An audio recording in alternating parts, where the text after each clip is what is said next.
బనకచెర్లపై లోకేష్ వ్యాఖ్యలకు మంత్రి పొన్నం ప్రభాకర్ కౌంటర్ ఇచ్చారు. నికర మిగులు వరద జలాల గురించి తెలుసుకుని మాట్లాడాలన్నారు. ప్రాజెక్టులు నీటి వినియోగం పూర్తయితే వరద జలాలు లెక్కలోకి వస్తాయని, తెలంగాణకు రావాల్సిన నీటి వాటాలో చుక్క కూడా వదులుకోమన్నారు.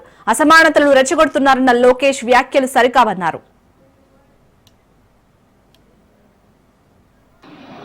ఆంధ్రప్రదేశ్ మంత్రి లోకేష్ గారు బనకచెర్ల మీద మేమేదో వరద నీళ్ళు తీసుకుపోతుంటే ఎందుకు ప్రాంతీయ తత్వాన్ని రెచ్చగొట్టమని అడుగుతా ఉన్నా. నేను అడుగుతా ఉన్నా, నికర జలాలు, మిగులు జలాలు, వరద జలాల గురించి కొంత ముందు తెలుసుకోండి.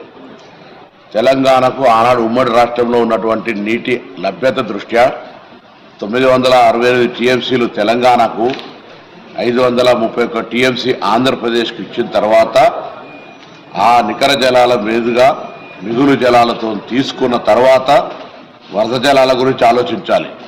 వరద జలాల లభ్యత, ఈ ప్రాజెక్టులన్నీ పైన ఉండబడేటువంటి ప్రాజెక్టులు, ఆ నీటి వినియోగం పూర్తి అయిన తర్వాత వరద జలాల లెక్కకు వస్తుంది.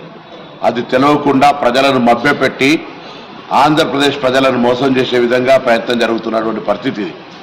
తెలంగాణ ప్రజలకు సంబంధించిన హక్కు ఆనాడు ట్రిబ్యునల్స్, కేంద్ర ప్రభుత్వాలు నిర్ణయం చేసిన ప్రకారంగా మా నీటిని ఒక చుక్క కూడా వదిలిపెట్టుకోలేం. గతంలో ప్రభుత్వం ఏదైనా పొరపాటు చేస్తుంటే మీరు ఒక పద్ధతి ప్రకారంగా ఉండాల్సినటువంటి సీనియర్ నాయకుడు చంద్రబాబు నాయుడు గారు, వారి పట్ల అందరికీ గౌరవం ఉంది. కానీ ఈ దిశలో నీటికి సంబంధించిన అంశంపై ఇరు రాష్ట్రాలు ఘర్షణ వాతావరణం తెచ్చుకోవడం మంచిది కాదు.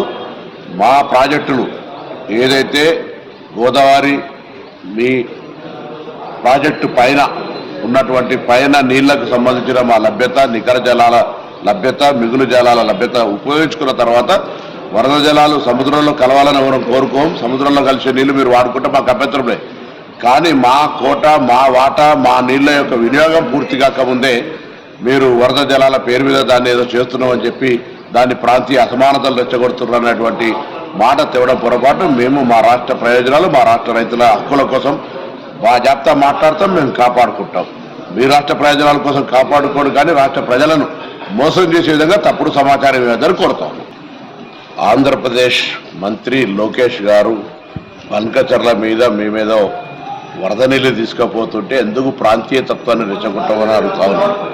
నేను అడుగుతా ఉన్నా, నికర జలాలు, మిగులు జలాలు, వరద జలాల గురించి కొంత ముందు తెలుసుకోండి.